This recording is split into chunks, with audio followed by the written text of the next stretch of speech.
रूबरू देख रहे हैं। मैं हूं आपके साथ शिवानी रतूड़ी। भारत के खिलाफ साजिशों का चेहरा बदल रहा है। सीमा पार बैठे आतंक के सरगना अब सिर्फ घुसपैठ या हथियारों के सहारे नहीं, बल्कि digital platform, social media network और आपराधिक गिरोह के जरिए अपने मंसूबों को अंजाम देने की कोशिश कर रहे हैं। खुफिया एजेंसियों के इनपुट्स ने एक बार फिर चौकन्ना किया है कि देश में अस्थिरता फैलाने के लिए नई रणनीतियों पर काम किया जा रहा है। युवाओं को ऑनलाइन बरगलाने से लेकर गैंगस्टरों के जरिए टारगेट किलिंग की साजिश रचने तक आतंक का ये नया मॉडल पहले से कई ज्यादा खतरनाक नजर आ रहा है। यहाँ तक कि सोशल मीडिया के जरिए नाबालिगों तक पहुंच बनाने और उन्हें प्रभावित करने की कोशिशों ने भी सुरक्षा एजेंसियों की चिंता बढ़ा दी है। सवाल यह है कि आखिर आतंक के ये आका किस नए नेटवर्क और किस नई रणनीति के जरिए भारत की सुरक्षा और सामाजिक ताने बाने को नुकसान पहुंचाने की कोशिश कर रहे हैं, और कैसे आम लोगों को अपने जाल में फंसाकर तरह तरह के खेल खेलें और सुसाइड बॉम्बिंग से लेकर हिंदूवादी नेताओं को टारगेट करना, क्या कुछ खुलासे हुए हैं, आइए जानते हैं विस्तार से। आतंक का नया नेटवर्क, सोशल मीडिया से साजिश। अलीगढ़ का शहबाज सिद्दीकी यूपी एटीएस की गिरफ्त में है। वो मजदूरों के पैसों से 2 मोबाइल खरीद कर चलाता था। महज चौथी पास शहबाज जैश ए मोहम्मद कमांडर मोहम्मद उमर से होने वाली चैट, मैसेज और कॉल डिटेल डिलीट कर देता था, लेकिन यूपी एटीएस की सतर्क निगाहों से वो बच नहीं सका। यूपी एटीएस ने पूछताछ और गिरफ्तारी के बाद उसके दोनों मोबाइलों के मैसेज और कॉल डिटेल रिकवर करने और साक्ष्यों के रूप में सुरक्षित करने के लिए लेबोरेटरी भेज दी। उसके बाद इस मामले में और कई चौंकाने वाले खुलासे हुए हैं, जिसने सबको चौंका कर रख दिया। तो क्या कुछ हुआ है, देखिए रिपोर्ट। पाकिस्तान से डिजिटल कनेक्शन, भारत में युवाओं की तलाश। पाकिस्तान में आतंकी संगठन जैश ए मोहम्मद से कनेक्शन की आशंका में गिरफ्तार किए गए संदिग्ध शहबाज सिद्दीकी ने बड़े खुलासे किए हैं। सूत्रों की माने तो शहबाज सिद्दीकी ने खुद दावा किया कि वो भारत में फिदायीन हमला यानी सुसाइड बॉम्बिंग करने को तैयार था। वो बस पाकिस्तानी जैश के आतंकी के इशारे का इंतजार कर रहा था। दरअसल सोशल मीडिया से मिले इनपुट के आधार पर एटीएस ने 18 मई को कासगंज के शहबाज सिद्दीकी को गिरफ्तार किया था। अब शहबाज के मोबाइल फोन से एटीएस को इससे जुड़े अहम सबूत भी मिले। एटीएस को ये पता लगा कि शहबाज सिद्दीकी पुलवामा हमले से जुड़े जैश ए मोहम्मद के आतंकियों के संपर्क में था। 2 दिन पहले ही उसको एटीएस ने अपनी कस्टडी में रिमांड पर लिया।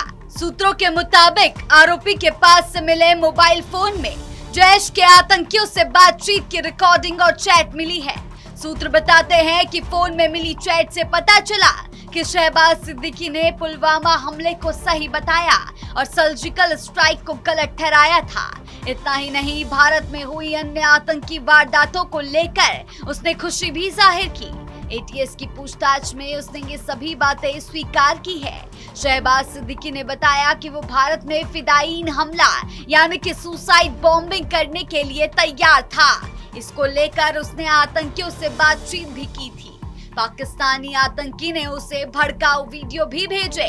ये भी कहा था कि समय आने पर बताया जाएगा कि हमला कहां करना था। जांच एजेंसी को आशंका है कि शहबाज के नेटवर्क से भारत के कई और लोग भी जुड़े हैं, इसीलिए उनके बारे में पता करने की जद्दोजहद जारी है। अब जब उसको मुंबई ले जाया जाएगा तो कई सुराग मिलने की आशंका है। इंस्टाग्राम, टेलीग्राम बना हथियार, ऑनलाइन कट्टरपंथ का खेल। वहीं इस बीच अलीगढ़ के बाद आजमगढ़ में भी यूपी एटीएस को बड़ी कामयाबी हाथ लगी है। लगातार सख्ती से साथ जांच पड़ताल जारी है और कई बड़े खुलासे होते नजर आ रहे हैं। मोहम्मद शेख नाम के एक संदिग्ध को गिरफ्तार किया गया। जांच एजेंसियों के अनुसार वो सोशल मीडिया के जरिए से पाकिस्तान से जुड़े लोगों के कांटेक्ट में आया था। एटीएस का दावा है कि उसे एक हिंदूवादी महिला नेता को धमकाने, उनकी जान लेने की साजिश से जुड़ा टास्क दिया गया था। क्या कुछ हुआ है इस मामले में, कैसे गिरफ्तारी हुई और क्या खुलासा हुआ, देखिए रिपोर्ट। एटीएस जांच में बड़े खुलासे। हिंदूवादी नेता को टारगेट करने की साजिश। आतंकवाद निरोधक दस्ता यानी कि एटीएस ने पाकिस्तानी शहजाद भट्टी और आईएसआई के लिए काम कर रहे एक और मॉड्यूल को पकड़ा है। इंस्टाग्राम के जरिए पाकिस्तानी गैंगस्टर की कांटेक्ट में आकर देश विरोधी षड्यंत्रों में शामिल संदिग्ध आतंकी आजमगढ़ निवासी मोहम्मद शेख को गिरफ्तार किया गया। एटीएस अधिकारियों के मुताबिक शहजाद भट्टी ने आरोपी शेख को एक अन्य राज्य की हिंदूवादी महिला नेता की हत्या का टास्क सौंपा था। एटीएस ने आजमगढ़ से पकड़े गए आरोपी के कब्जे से 9mm पिस्टल, 4 कारतूस और मोबाइल फोन बरामद किए हैं। उसके संपर्क में रहे अन्य युवकों को लेकर भी छानबीन की जा रही है। एटीएस आरोपी को पुलिस कस्टडी रिमांड पर लेने के लिए जल्द कोर्ट में अर्जी दाखिल करेगी ताकि उससे पूछताछ कर अन्य आरोपियों तक पहुंचा जा सके।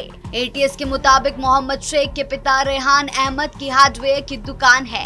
हाई स्कूल तक पढ़ा शेख पिता की दुकान में बैठता था। आईएसआई की शय पर पाकिस्तानी गैंगस्टर भारत के युवकों को सोशल मीडिया के अलग अलग प्लेटफॉर्म के माध्यम से जोड़ रहे हैं। उन्हें रुपयों का लालच देकर धार्मिक भावनाओं को भड़काकर स्लीपर सेल बना रहे हैं। एटीएस ने पाकिस्तानी गैंगस्टर शहजाद भट्टी द्वारा तैयार किए जा रहे स्लीपर सेल मॉड्यूल के मामले में सबसे पहले 23 अप्रैल को तुषार चौहान उर्फ हिजबुल्ला और समीर खान को नोएडा से पकड़ा था।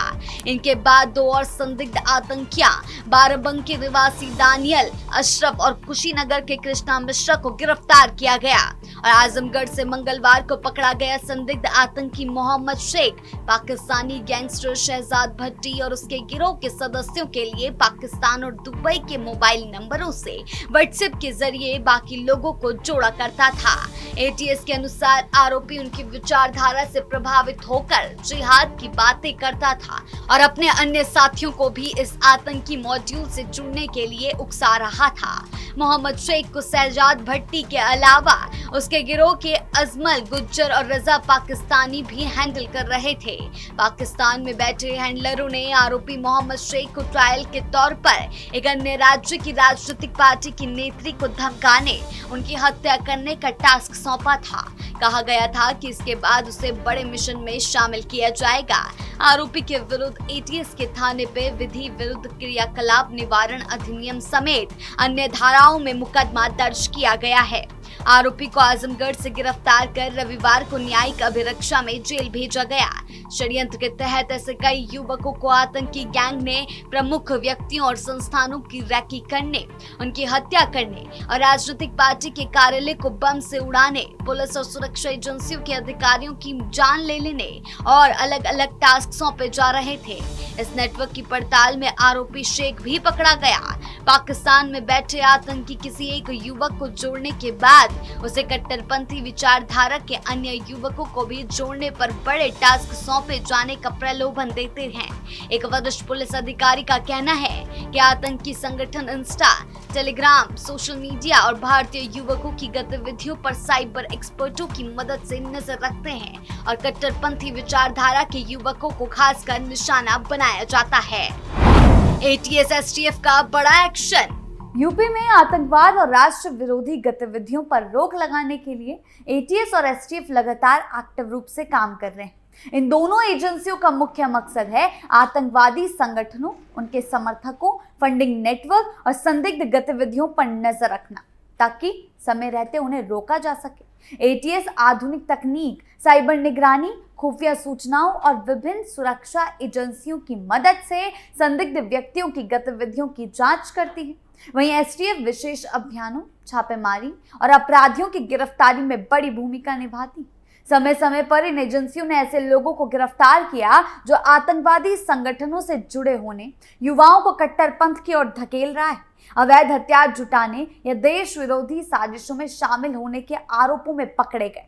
इसके अलावा सोशल मीडिया और इंटरनेट के जरिए फैलाए जा रहे कट्टरपंथी प्रचार पर भी कड़ी निगरानी रखी जाती है ताकि युवाओं को गुमराह होने से बचाया जा सके। जांच एजेंसियों के खुलासे से साफ संकेत मिला है कि आतंक का नेटवर्क नए तौर तरीकों के साथ काम कर रहा है, सोशल मीडिया, मैसेजिंग ऐप्स और ऑनलाइन प्लेटफॉर्म के जरिए युवाओं तक पहुंच बनाकर उन्हें कट्टरपंथ और देश विरोधी गतिविधियों की ओर धकेलने की कोशिश की जा रही है। यही वजह है कि एटीएस और एसटीएफ जैसी एजेंसियां लगातार ऐसे मॉड्यूल्स पर नजर बनाए हुए हैं और समय रहते उन्हें ध्वस्त करने में जुटी हुई है। ऐसे में सुरक्षा एजेंसियों की चुनौती सिर्फ आतंकियों को पकड़ना नहीं, बल्कि उन डिजिटल और सामाजिक नेटवर्क को भी खत्म करना है जिनके सहारे युवाओं को बरगलाकर देश के खिलाफ इस्तेमाल करने की कोशिश की जा रही है। आने वाले समय में सुरक्षा एजेंसियों के एक्टिवनेस, तकनीकी निगरानी और आम लोगों की जागरूकता ही इस नए दौर के आतंकवाद के खिलाफ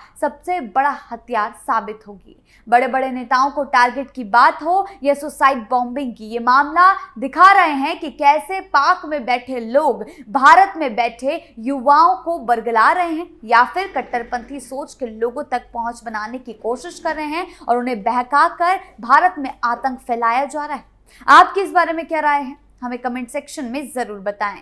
धन्यवाद।